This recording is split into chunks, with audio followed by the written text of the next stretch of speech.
This is the Content Strategy Insights podcast, episode number 122. As designers and content strategists, we do our best to make information accessible and usable for all of our customers. But even when we operate with the best of intentions, we can still make our users and our colleagues do extra work and confuse them with impenetrable walls of text. Dayana Kibilds and David Dylan Thomas have thought a lot about emotional labor and cognitive load, and in this episode continue an ongoing conversation on those important topics. Welcome to the Content Strategy Insights podcast, where accomplished content strategy experts share their wisdom with our friends in the content community. Our mission is to democratize content strategy, to make its principles and practices accessible to everyone. And now, here's your host, Larry Swanson. Hey everyone, welcome to episode number 122 of the Content Strategy Insights podcast. I'm really happy today to have with me Dayana Kibilds and David Dylan Thomas. Usually I just jump right into it, but I want to talk real quickly about how this episode came together. The three of us were at Confab a couple of months ago, and Dave and I had dinner with some friends the night before the main conference was starting. And just as we were leaving, he said, I asked him what he was thinking about and up to these days. He goes, I've been thinking a lot about emotional labor. And then we didn't get a chance to follow up on that, and I really wanted to. And then the very next morning, Day did a talk at Confab about cognitive load, and specifically around the impact of excess cognitive load on students from diverse backgrounds trying to get into universities, and the consequences of overloading them with extra information. So anyhow, I just wanted to say that. But welcome, Day, and welcome, Dave. Day is a strategy director at a company called Ology, which Day works in higher ed. And you tell me a little bit more about your consulting practice there at Ology. Yeah, hi Larry, so happy to be here. So I am currently working at Ology as strategy director, focused primarily on enrollment projects. Ology is a purpose-driven agency company that works primarily with higher ed clients in North America. And one of the things that we really seek out are institutions and nonprofits that want to make a difference and really give students opportunities or people opportunities to thrive. So I feel like I'm in exactly the right spot. And I'm really happy to talk about this topic, which for me is personally important. And also, as a person that's been working in higher education enrollment specifically for 12 years, just something that I've become increasingly frustrated about, because it seems to be the thing that no one is talking about. So I'm just excited that we can talk about it now. Well, hopefully this is the start of a bigger conversation. Yeah, exactly. And Dave, I want to welcome Dave too. Everybody knows David Dylan Thomas Dave is a well-known speaker in the content strategy and design worlds. He conducts a lot of workshops, is doing an independent practice now, but he's probably best known for his book, Design for Cognitive Bias. So welcome, Dave. Tell the folks a little bit more about what you're up to these days. Sure. Thanks, Larry. Good to be back. It's funny, you mentioned sort of like Confab. Larry and I, the first time I was actually on your podcast was in a hallway at Confab. We recorded right there. It's a lot of fun. So good to be back. And yeah, and since then I've gone solo. I now go around getting people excited about and giving them better tools for more inclusive design. So I do that through talks, workshops, and my book, Design for Cognitive Bias. And, it's kind of difficult to be in that space and not talk about emotional labor and not talk about cognitive load. And Day's talk, just to give folks some insight here, like it is a truly wonderful talk. And there is an image from that talk I will never forget. She shows some text from a website, college website, put through Hemingway, which for those of you who don't know is basically a web app that like shows just how clunky and obtuse your language is. And it will do that by highlighting the really hard to read stuff in red. And she showed this super red, page of text and described it as a brick wall that your potential students, especially diverse ones, cannot get over. And like, Day, I don't know if you saw Twitter just then, but like people blew up like, oh my God, this example is perfect. Like that was an iconic moment. So thank you for that. And I've been stealing it and telling it to people. Love it. but I feel like that's a great image for us to start with, is this very real way of thinking about how we aren't just making it difficult for people with the emotional labor we ask of them, the cognitive load we ask them. We're building walls by doing that. Yeah. Yeah, I almost dropped that line from my No. practice, but I'm so glad I didn't. I was like, this is so cheesy. No, it was so good. I'll second that. It was great. Yeah. It was a bet, right? I didn't know it was going to look like that when I ran it through Hemingway, but I just wanted to see what the reading level was. And that's one of the great things about Hemingway app. It's free. You can put in any text in there. And as Dave said, it just highlights everything in red that is really hard to read. And then it gives you an overall score for the page that you're analyzing or the text you're analyzing.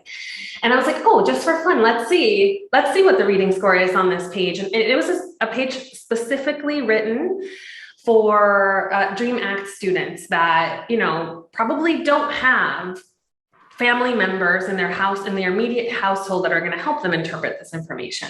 So I put it in there just to see if I could prove a point with it. And out comes just this incredible image of red lines.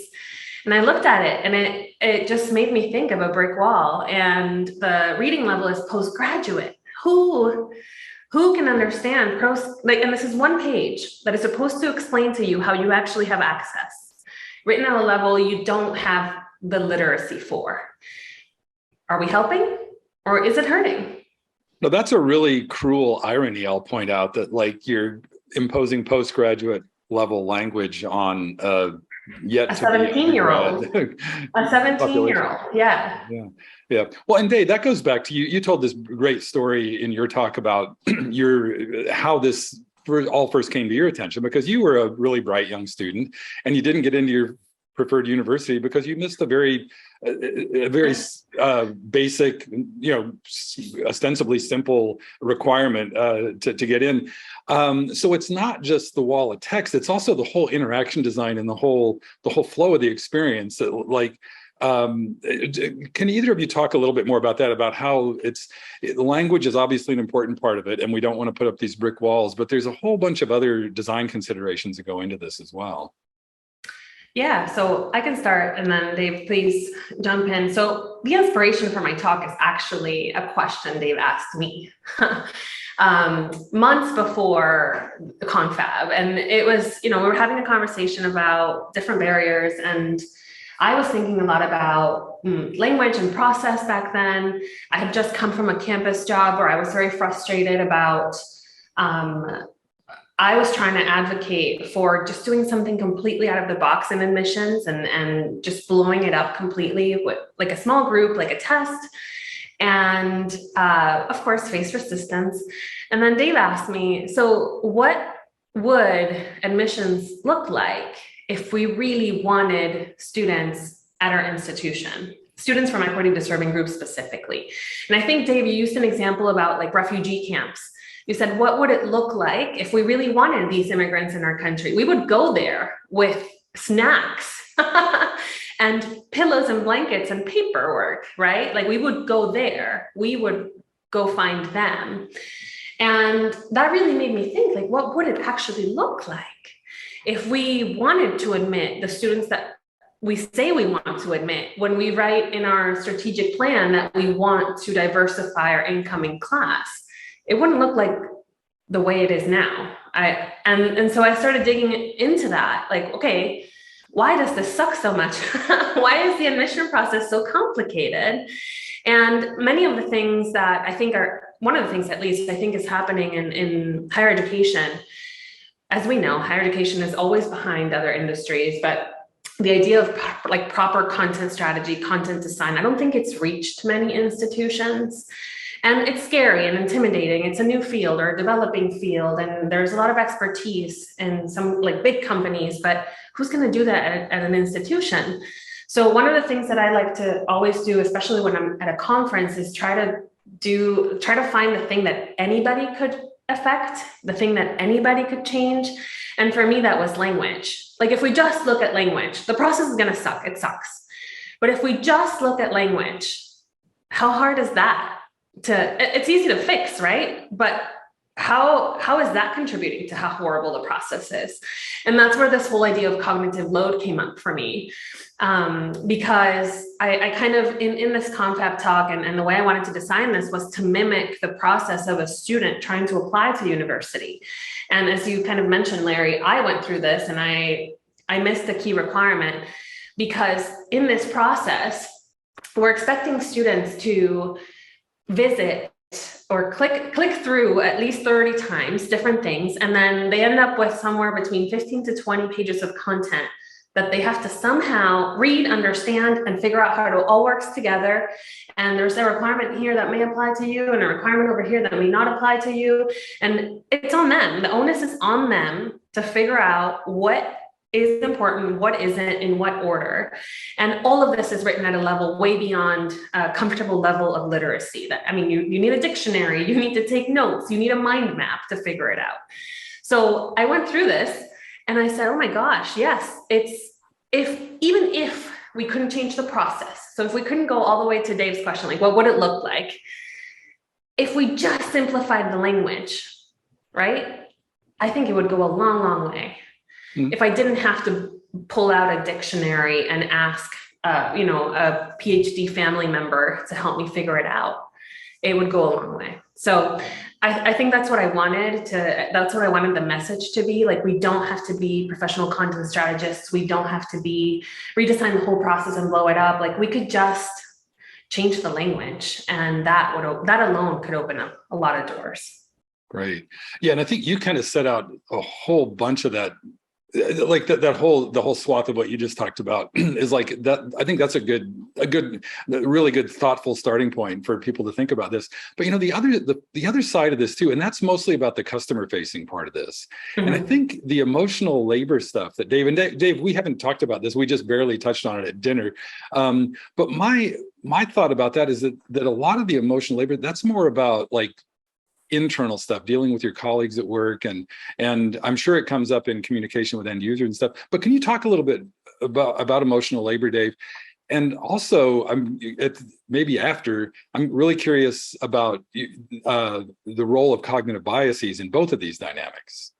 Sure, and I'll absolutely loop back to that origin conversation, which I'm so glad I was able to go there, because I think the specific one of the things I remember bringing up when I was asking you, like, what does it look like if we really wanted them, was what would it look like if they were rich?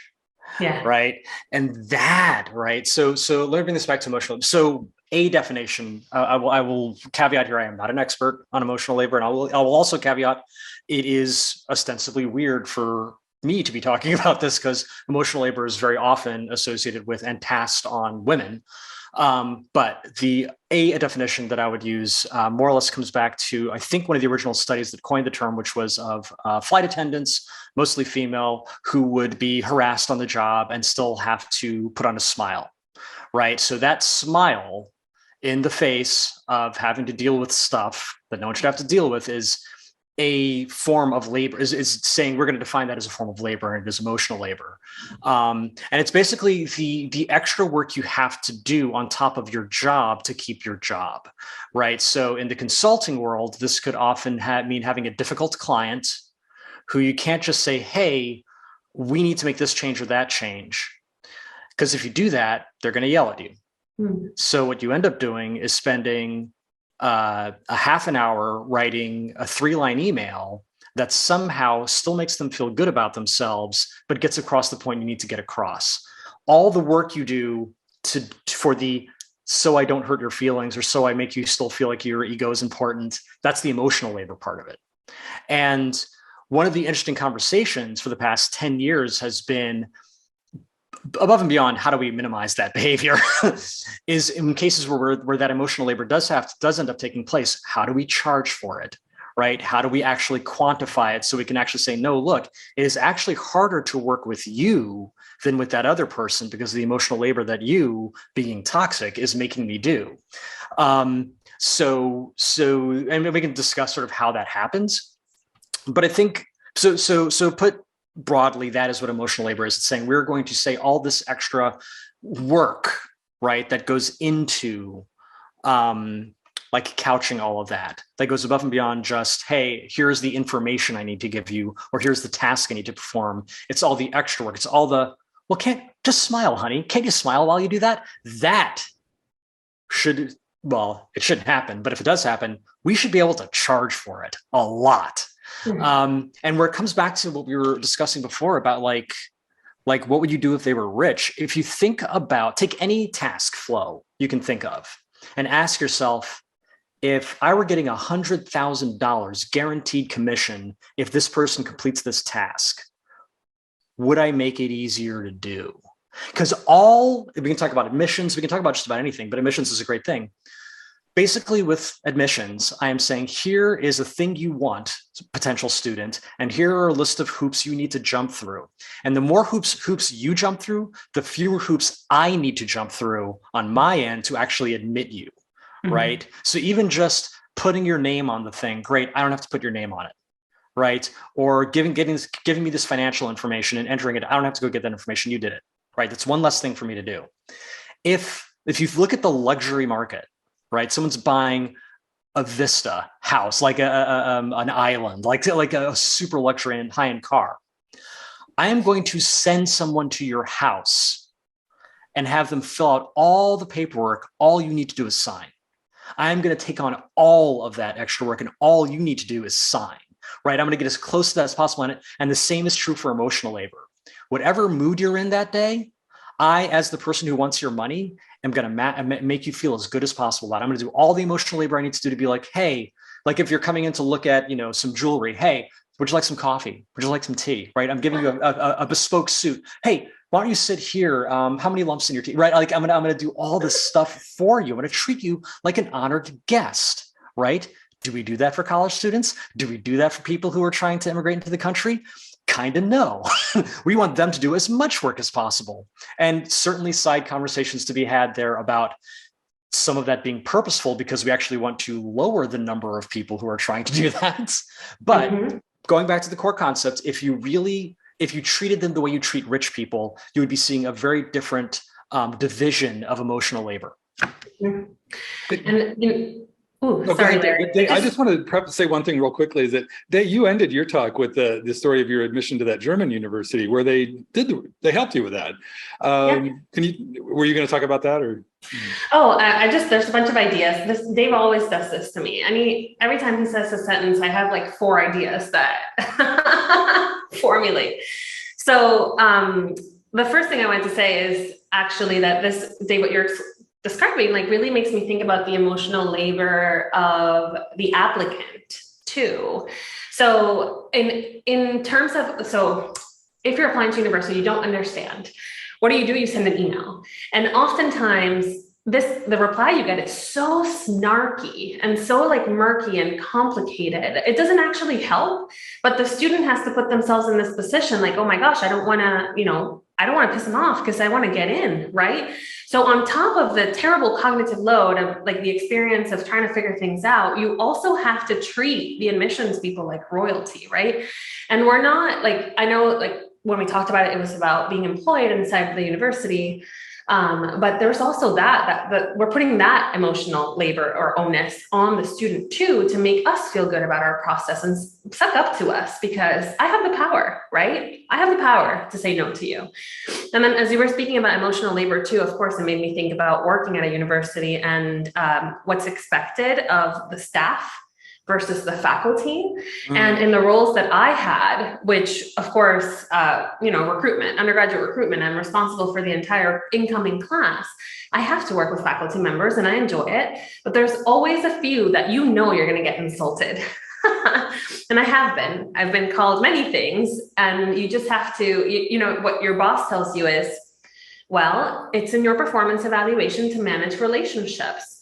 Right. And if a conflict arises, it is my responsibility to not even make a big deal about it, because even if I make a big deal about it and it's resolved, it's going to be a black mark on my performance review because there shouldn't have been a conflict in the first place. It's like, but I did not initiate, right? But I have to do all the work to make it go away with no support, because even just raising my hand for support is, oh, you did have that conflict that one time in your performance review. So I've been there. And then Larry, I do want to talk about what you asked me here, which is, so long story short, I didn't get into the schools I applied to, which were Cornell and MIT. And the reason I didn't get in is because I didn't understand the websites and I didn't send transcripts because I didn't know I had to. I'm a first generation university student, immigrant, Spanish first language. My parents couldn't help me, etc. So, when I got my rejection letters from Cornell and MIT, I'm about to turn 18. I have no plan. So we started looking for universities in Germany for me to go to. My dad decided at that moment he was going to step in and help me. And we both kind of Googled a lot and applied to schools or sent a bunch of emails to schools in Germany. And the first school that replied and said, oh, sure, yeah, just send me all your documents as an attachment to this email and I'll take care of it. That's the school I went to. That's where I got my business degree. So it's essentially that same model of the person, like all I had to do was sign, right? Like I just attached a bunch of documents and it's interesting because in Germany, I am a European citizen, so I didn't have to pay tuition. So there wasn't that financial incentive. But I think they really maybe wanted international students or there was some sort of incentive for them to just do all that work for me. So when I think about admissions and especially admissions for these groups where the cognitive load is just really challenging to overcome, I think about a model like that, the model of, treat, like, as you said, Dave, is pretty crude, but what if they were rich? Can we treat them all like that? Pretty much. Yeah.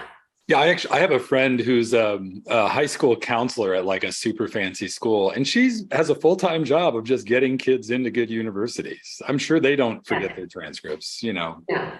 Yeah. So, and when I think about it in admissions, sticking with this example, when the nephew of the donor that the building got named after, when that person contacts the admission office, how backwards do we bend, right? We do everything for these students. We do everything. We bend every rule. We do everything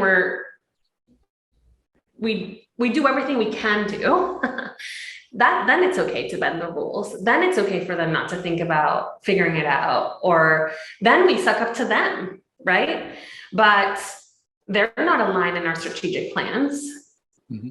Right? And the opposite of that dynamic of the privilege is that seems to go back to the emotional labor part, where that's like somehow the opposite of privilege. Or Dave, does that ring with how you think? The more money you have, the less emotional labor you're expected to do. I'll put it that way, right?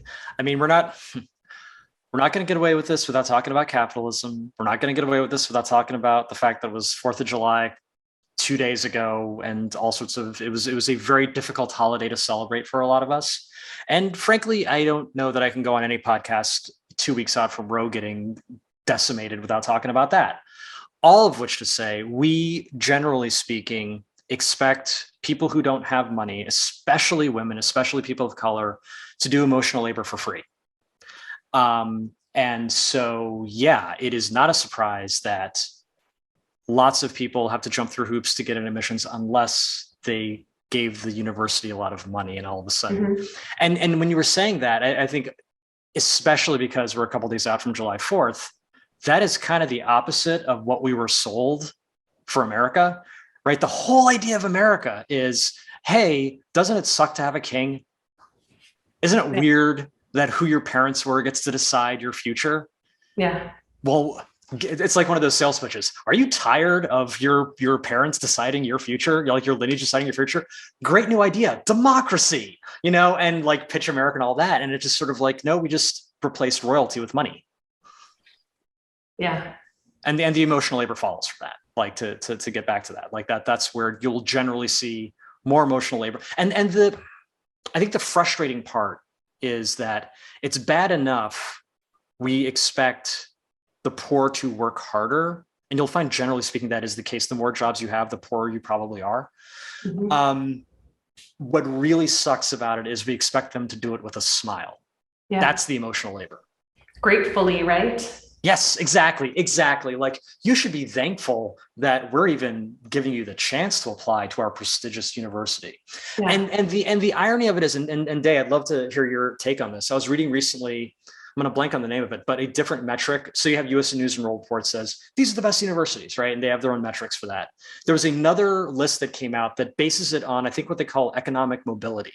Yeah. And the universities that do well there are these sort of smaller universities out of like Texas and California. And the metric is basically around this idea of how many people who basically are not rich are you admitting? And then how much richer are they when they graduate? Basically, what are their economic prospects after they graduate? What's the delta there?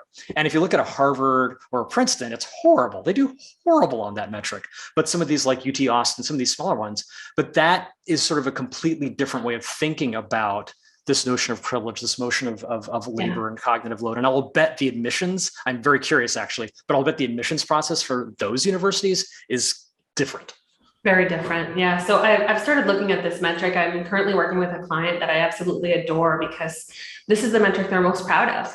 And I'm looking at it and kind of trying to think about, this is something I've been thinking about for a few years now.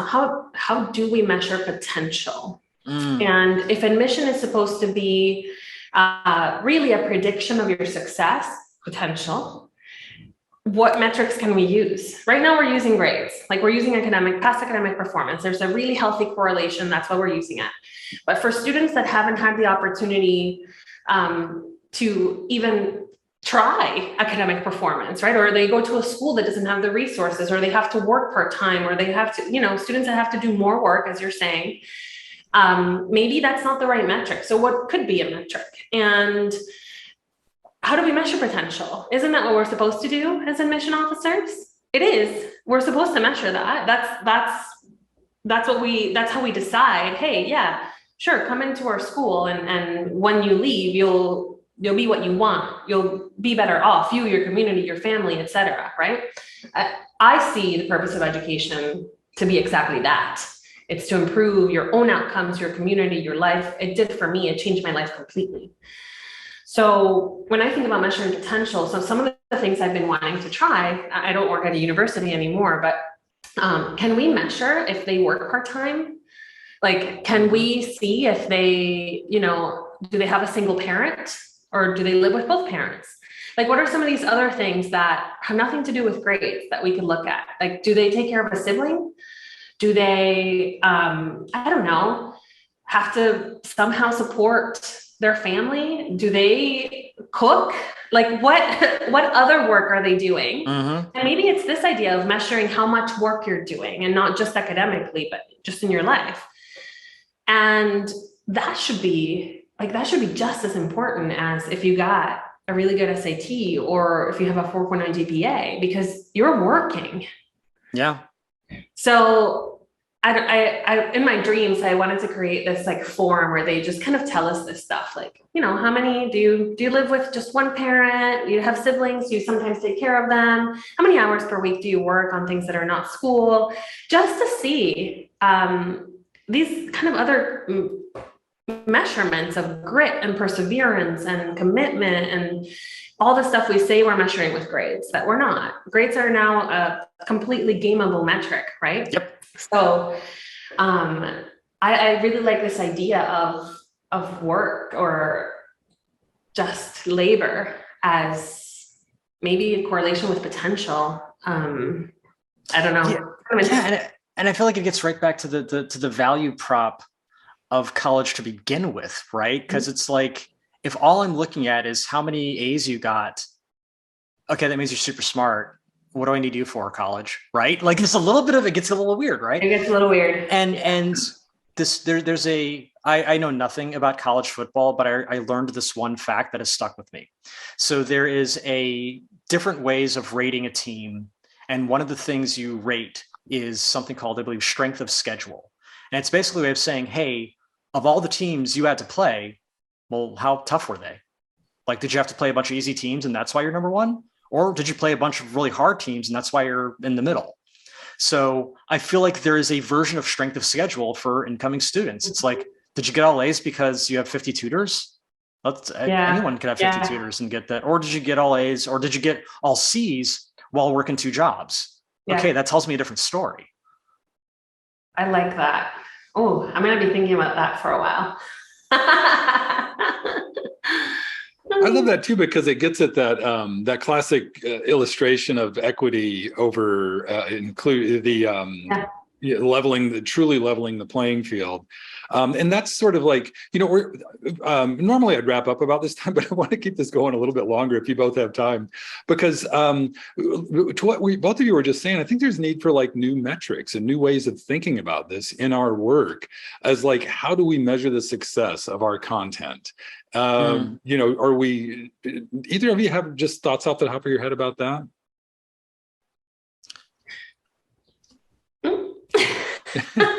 Go ahead, Dave. Okay, I was just anytime we talk about new metrics, my first thought is, okay, if you need new metrics, you probably need new incentives, right? And you probably need to do a better job of defining your goals, right? So again, I keep coming back to this example of college admissions, because even with potential, I'm really going to just flip the table here.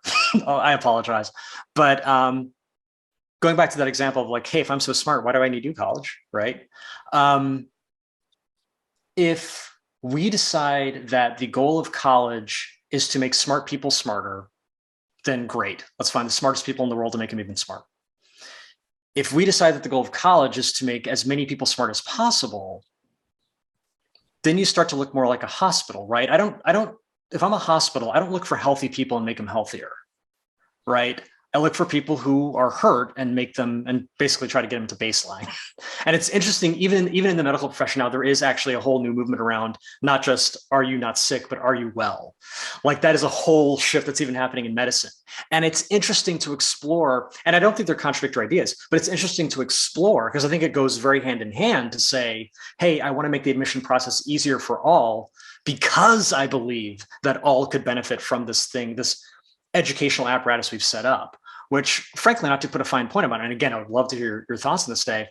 I think that's where the survival strategy for college is, period, right now. Because I think a lot of people are realizing, even if they are smart and privileged, college basically becomes a networking club that they can do a few other ways if they want to. And if they're not, it becomes, with the exception of these economic mobility colleges, a waste of money.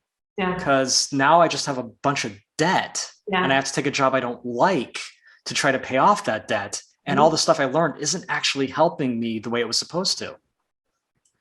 Yeah, I do agree that it starts at redefining the purpose of what they're doing. What are universities for? And I personally do believe it is social mobility. It's helping communities, it's saving the planet. And, I think there's room for making the smartest people smarter. Like, we need researchers, scientists, policymakers, we need that. But I think every school is trying to go for that, or not every, but most. And so what about the other side of that equation? What about making, your metaphor, the sick people healthy again? Or how about that? How about bringing communities up through education? So this all just makes me think, it's one point I want to make is, if any university is listening to this, right, they're going to say, we have a process to allow for students to apply, right? Like, we give them an opportunity to write a personal statement where they can tell us what did you call it? The strength of schedule. The strength of schedule, right? But writing a whole extra essay that the other students don't have to write is more work. It's both cognitive load and it's also emotional labor, because you have to try to figure out what makes you so special. And in many cases, these students are thinking, maybe I'm not, like, I don't have anything to say here. I didn't win chess club. I don't play the cello, like, which are all the things they think they should be doing, right? Like, no one's going to say, I go to school the minimum amount of time possible because I got to pick up my little brother and then I got to go work part-time, right? Like, no one's thinking that's what gets you into university, right? So it's not about giving them an opportunity to tell us. It's about just making it completely simple and friction-free. And I think you're right that the way for many institutions to survive is to realize that And it's actually a really amazing thing that they could do for the world.